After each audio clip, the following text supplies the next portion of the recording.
இந்த கனமான சபையை வணங்கி மகிழ்கிறேன். சில மேடைகளில் கௌரவம் கிடைக்கும், வெகு சில மேடைகளில் தான் கம்பீரம் கிடைக்கும். அப்படி ஒரு கம்பீரமான மேடை இன்னைக்கு எனக்கு வாய்த்திருக்கிறது. இது ஏன் கம்பீரமான மேடை என்றால், பாட்டும் செய்யுளும் கோத்திடுவீரே, பரதநாட்டிய கூத்திடுவீரே என்ற பாரதியின் வாசகம் இங்கே உண்மையாகி இருக்கிறது. அறம் இது என்றும் யாம் மரம் இது என்றும் அருகிலாத போது இறையனாரின் திருக்குறளிலே இருந்து ஒரு சொல் இயம்பி காட்ட மாட்டாயான்னு பாரதிதாசனுடைய வாசகமும் கவிதையும் இங்கே நிதர்சனமாகி இருக்கிறது. அதனால் இது ஒரு கம்பீரமான, நமக்கெல்லாம் கர்வம் தரக்கூடிய மேடை. திருக்குறளை பல்வேறு பெருமக்கள் பல்வேறு விதமாக கொண்டு கொடுத்திருக்கிறார்கள். கலைஞர் கருணாநிதி அவர்கள் கோட்டம் கட்டி பார்த்தார்கள். கன்னியாகுமரியில் 1330 அடியிலே சிலை வைத்து பார்த்தார்கள். பேருந்துகளிலெல்லாம் திருக்குறளை எழுதி வைத்து பார்த்தார்கள். கவிதையாக சிலர் கொடுத்தார்கள், கதையாக சிலர் கொடுத்தார்கள். சென்னை அம்பத்தூரில் ராமச்சந்திரன் என்கிற ஒருத்தர் வெண்கல சிலைகளாக திருக்குறள் காட்சிகளை படிமப்படுத்தி இருக்கிறார். மியூசியம்.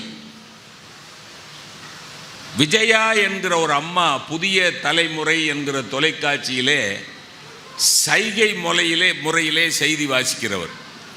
இந்த காது கேட்காதவங்களுக்கு சைகை, சைன் லாங்குவேஜ். அந்த அம்மா என்ன பெரிய சாதனை பண்ணியிருக்கிறாங்கன்னா, 1330 திருக்குறளையும் சைகை மொழியிலேயே செய்து காண்பித்திருக்கிறார்கள். காது கேட்காதவர்களுக்கு திருக்குறள் போக வேண்டும் என்கிற ஆசை. அதைவிட ரொம்ப பெரிய சந்தோஷம் என்னென்றால், சேலத்திலே ஆத்தூர் பகுதியிலே கோவிந்தம்பாளையம் என்கிற கிராமத்திலே ஒரு அரசு பள்ளி இருக்கிறது. அந்த பள்ளியிலே இந்த ஆண்டு ஒரு புதிய திட்டம் தொடங்கி இருக்கிறார்கள். என்ன திட்டம் தெரியுமா?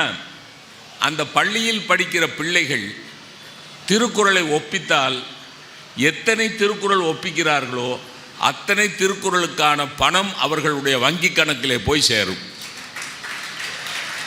1330 திருக்குறளும் ஒரு குழந்தை சொன்னால் 10,000 ரூபா டெபாசிட் ஆகும்னு சொல்லியிருக்காங்க. இப்படி பல்வேறு விதமாக திருக்குறளை கொண்டு கொடுத்து விட வேண்டும் என்கிற ஆர்வமும் ஆசையும் விருப்பமும் மேலோங்கி நிற்பதை பார்க்கிறோம். தம்பி உமாசங்கர் என்ன பண்ணியிருக்கிறார்? குழந்தைகளை ஈடுபடுத்தி இருக்கிறார். இப்போ பரத்வாஜ் ட்ரை பண்ணார், இசையமைச்சார் பரத்வாஜ். லிடியன் நாதஸ்வரம் குரலிசை காவியம்னு ஆல்பம் போட்டிருக்கிறார்.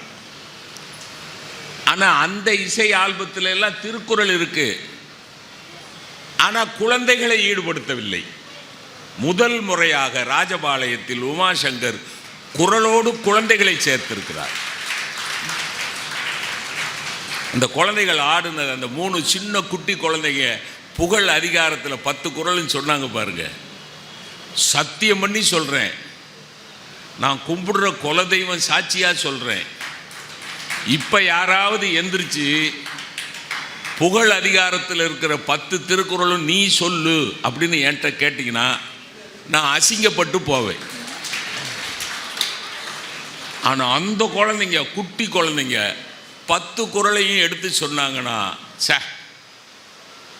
என்னமோ எமயமலை உச்சியில் ஏறுறது சாதனை, தாடி இருக்கிற இடத்துல தேன்கூடு வளர்க்குறது கின்னஸ் சாதனை. லூசு பைய, தாடி வளர்கிற இடத்துல தேன்கூடு எதுக்குடா வளர்க்குற? நான் சொல்கிறேன், சாதனைனா என்ன தெரியுமா? உங்கள் வீட்டு குழந்தைங்க திருக்குறளை மனப்பாடம் பண்ணி சொல்ல ஆரம்பிப்பார்கள் என்றால் அவர்கள் செய்வதுதான் சாதனை. அவர்கள்தான் சாதனை செய்வார்கள். அந்த நடன அசைவுகளை பார்த்தீங்களா, நான் நுணுக்கமாக பார்த்துக்கிட்டே இருந்தேன். அந்த துள்ளல் ஓசை ஈஸியாக போய் சேரும். அதில் 2 திருக்குறளுக்கு அந்த நடன அசைவை நான் பார்த்தேன். முதல்ல புகழ் அதிகாரத்துக்கு ஆடினாங்களா, அந்த கடைசி தோன்றி புகழோடு தோன்றுக அப்படிங்கிற அந்த மாதிரி பாடல், அந்த குறள்லாம் வந்தது. அந்த குறளுக்கான நடன அசைவில் கடைசியாக லாஸ்ட் ஜெஸ்டர், கடைசி நடன அசைவு, ஒரு பையன் தலைகீழாக நின்னான். கவனிச்சிங்களா? அப்படின்னா என்ன அர்த்தம் தெரியுமா? வாழ்க்கையில் தலைகீழாக நின்னாவது புகழை அடைங்கடான்னு அர்த்தம். இல்லை அப்படியே மாற்றி சொல்லுங்க, புகழை அடைவதற்காக தலைகீழாவது நில்லுங்கடான்னு அர்த்தம். அதை விட நான் ரொம்ப ரசித்த ஒரு காட்சி, கல்வி அதிகாரத்தில் கற்க கசடர கற்பவை கற்றவின் நிற்க அதற்கு தகன்னு அந்த குறளுக்கு ஆடினாங்களா, அந்த கோரியோகிராஃபரை நான் ரொம்ப பாராட்டுறேன். பத்ரி நாராயணன் தானே, பத்ரி நாராயணன் அந்த அசைவு ஒன்றும் வச்சார் பாருங்க. கற்க கசடர கற்பவை கற்றவின் நிற்க அதற்கு தகங்கிறதுக்கு அசைவு எப்படி வந்தது தெரியுமா? பார்த்தீங்களா? ஒன்று சொல்கிறேன், இன்னைக்கு எந்த பாடலையும் விளையாட்டாக கேட்காதீர்கள், எந்த நடனத்தையும் வெறும் வேடிக்கையாக பார்க்காதீர்கள். எல்லா பாடலுக்குள்ளும் எல்லா நடன அசைவுகளுக்குள்ளும் ஒரு அர்த்தம் இருக்கிறது. நான் பார்த்ததை சொல்கிறேன். கற்க கசடர கற்பவை கற்றவின் நிற்க அதற்கு தக. நிற்க அதற்கு தகங்கிறது கோரியோகிராஃபி எப்படி பண்ணணும் அப்படி காட்டியிருக்கலாம். நிற்க தானே சொல்கிறாரு, இப்படி நிற்கிற மாதிரி காமி. ஆனால் அந்த குழந்தைங்க என்ன செஞ்சுமா, நிற்க அதற்கு தக அப்படின்னு காட்டுச்சு. நான் பார்த்தேன். அப்படின்னா என்ன அர்த்தம்? கற்றவன் கற்றபடி நிற்கலைன்னா சுட்டு கொன்னுருவேண்டான்னு அர்த்தம். சார் அதான் சார் அர்த்தம். அப்படி தான் சார் பார்க்கணும். அந்த ஜெஸ்டர், அந்த சைகை ஏன் சார் அப்படி வந்தது அப்படின்னு அந்த ஆடின குழந்தைகளை நீங்கள் வேணால் வீடியோ போட்டு பாருங்கள். நிற்க அதற்கு தகன்னு வரையில் அப்படின்னு வரும். அப்படின்னா என்ன அர்த்தம் தெரியுமா? வாடி வாடி சீடின்னு ஆடுனா சுடுன்னு அர்த்தம்.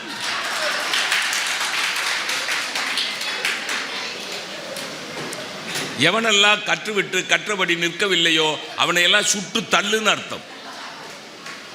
எவனெல்லாம் கல்வியை வியாபாரமாக்குகிறானோ அவனையெல்லாம் சுட்டு தள்ளுன்னு அர்த்தம். இப்போதான் நான் மூடுக்கு வர்றேன் சார். ஒவ்வொரு அசைவிலும் அர்த்தம் இருக்கு சார். ஒரு தளிர் அசைகிறது என்றால் அதில் ஒரு அர்த்தம் இருக்கிறது. அந்த தளிர் இலையாகி சருகாகி கீழே உதிர்கிறது என்றால் அதில் ஒரு அர்த்தம் இருக்கிறது. தளிருக்கும் அர்த்தம் இருக்கிறது, சருகுக்கும் அர்த்தம் இருக்கிறது. அதை நடனம் சொல்லிக் கொடுக்கும், அதை பாட்டு சொல்லிக் கொடுக்கும். என்ன அர்த்தம் தெரியுமா? இத்தனை விதமாக திருக்குறளை கொண்டு போய் கொடுத்த பிறகும் இந்த உலகத்தில் அயோக்கியர்கள் தான் பெருகி கொண்டே இருக்கிறார்கள். இத்தனை விதமாக கொடுத்து பார்த்துட்டோம். பாட்டாக கொடுத்துட்டோம், கதையாக கொடுத்துட்டோம், கவிதையாக கொடுத்துட்டோம், சிலையாக கொடுத்துட்டோம், கோட்டமாக கொடுத்துட்டோம், எத்தனை விதமாக கொடுத்துட்டோம். இப்போ வரைக்கும் இன்னைக்கு வரைக்கும் உமாசங்கர் சின்ன குழந்தைகளை ஈடுபடுத்தி குரலை கொடுத்துருக்கிறார். அயோக்கியர்களோட எண்ணிக்கை குறையணும்ல, கூடிக்கிட்டே இருக்கிறாங்க. அதில் ரொம்ப பெரிய வருத்தம், அயோக்கியர்களும் திருக்குறள் சொல்லுகிறார்கள்.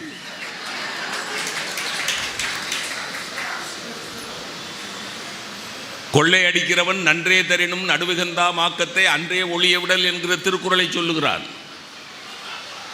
கொள்ளையடிக்கிறவன், கொலை செய்கிறவன் கொலையிற்கொடியாரை வேந்தொருத்தல் பைங்குள் களை கட்டதனோடு நேர் என்கிற திருக்குறளை சொல்லுகிறான். அதற்கும் சமூகம் கைதட்டுகிறது. இந்த மேடை, இந்த குழந்தைகள், இந்த பெற்றோர்கள் எல்லாரும் சரித்திரமாக மாற வேண்டும் என்று நான் வாழ்த்துகிறேன்.